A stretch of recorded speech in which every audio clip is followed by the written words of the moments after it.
and welcome back to my channel. Today I will be doing a late movie review on Zombieland 2. This film takes place 10 years after the first film, where the survivors Tallahassee, Wichita, Little Rock, and Columbus become experts with identifying the zombies and also disposing them. And they are set up in a new home in an abandoned White House where Little Rock wants to leave and become her own woman, which then they are forced to leave the White House and go on an adventure together in order to save her from what they consider to be a terrible mistake.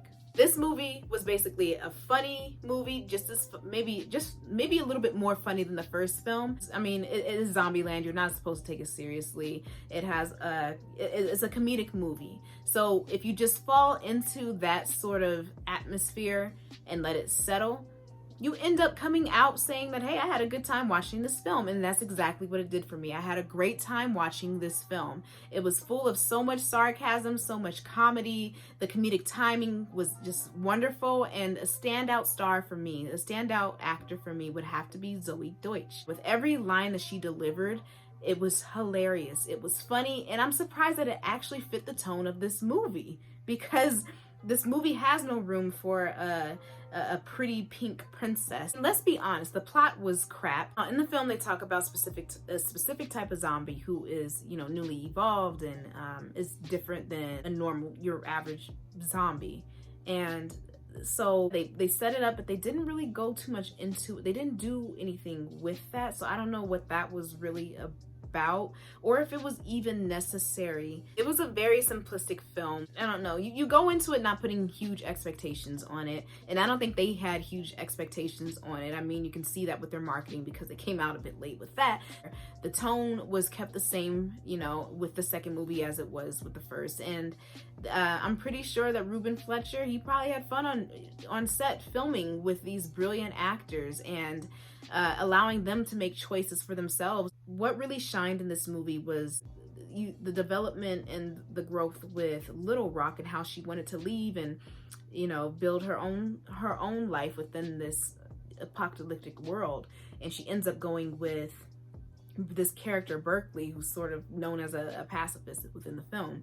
And that's what sort of sets it to where they have to go on a road trip to rescue her because they feel like she's making a mistake by going with this guy. He's not able to protect her. He smokes weed all day and he plays a guitar. Like, what is he going to do if a zombie approaches them? She'd be the one to take him out, or take the zombie out before he would. Zombies are basically, it's kind of like The Walking Dead and what The Walking Dead has sort of evolved into. As far as the zombies sort of falling to the wayside and not being the main center point of the story, and they just sort of allowed the characters' growth to be a main focus while the zombies were just there. There was more human interaction than there was with, the zombies. And even then when we saw the zombies, it was still hilarious how they all of a sudden evolved into these zombies that just don't necessarily die the first time around.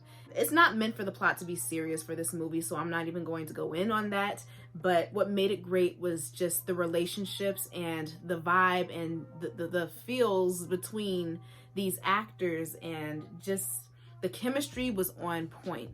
And that's what made it work. It was definitely a collaborative art, and they were all with each other, and it almost seemed a bit like it was improv. Like, nobody really had lines from a script. They just did what they felt in the moment, and they were there, they were present, and I loved it. I love that Woody Harrelson's character, Tallahassee, still seems to be pretty much the same Tallahassee from the first movie. Like, he ain't woke, he's not with the times, and I love that. And in order to counter that, they just put a lot of other actors around who have different perspectives and different points of view, and it just kind of that's what makes it tolerable. Love that in this film, that although we know Tallahassee loves Elvis like to death, I love the fact that they included who Elvis really was.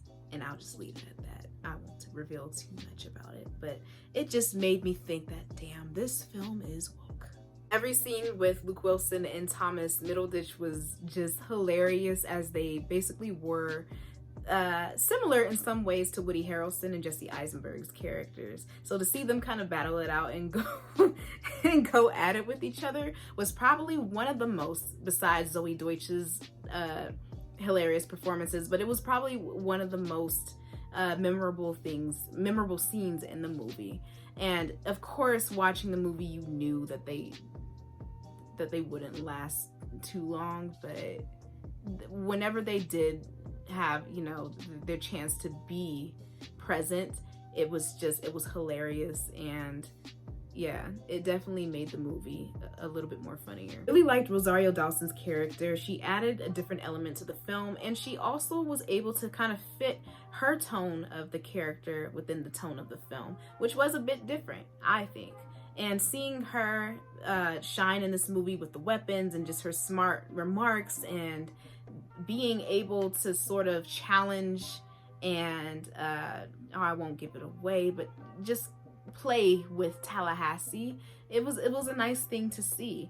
And I believe that they were a lot more alike than they were different. Chemistry between Jesse Eisenberg and Emma Stone is at an all-time high in this film than it was in the first film, and it was nice to see them as their relationship has grown and developed over, you know, the 10-year period, and then seeing them kind of break away but then have those feelings for each other still, even though Zoey Doach kind of comes in and, you know, shakes things up a bit. It was just nice to see. It was another entertaining aspect within the film that I truly enjoyed. And to see all of these now Academy Award-winning actors in this collaborative art form called Zombieland, it's just amazing to see their growth in person, as to see them grow in their careers and to see them grow within the film. And Emma Stone, she could have said no to this. Woody Harrelson could have even said no to this, but they didn't.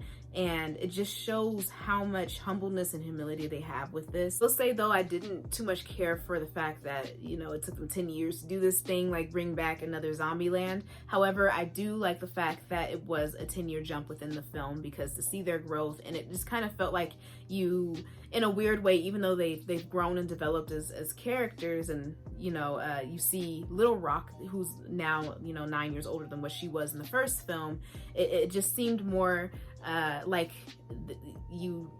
they brought you back to where they left off. It's not a serious film, so I can't just sit here and critique every little thing, because that's not what it was meant to be in the first place. As you know, it was meant to be a TV show, so if you kind of go into the theaters keeping that in mind, it'll just let you be a little bit more open-minded, and it'll allow you to have more fun with the film. If you really want to have fun, and if you really want to have a good laugh, I would say go and see Zombieland 2. This is something you can actually see in theaters. I will not say wait for this one. It's very entertaining, very fun, and it just makes you not want to take things too seriously. And that's what I got from this film. And let me know in the comments section, if you have seen the movie, what do you think about it?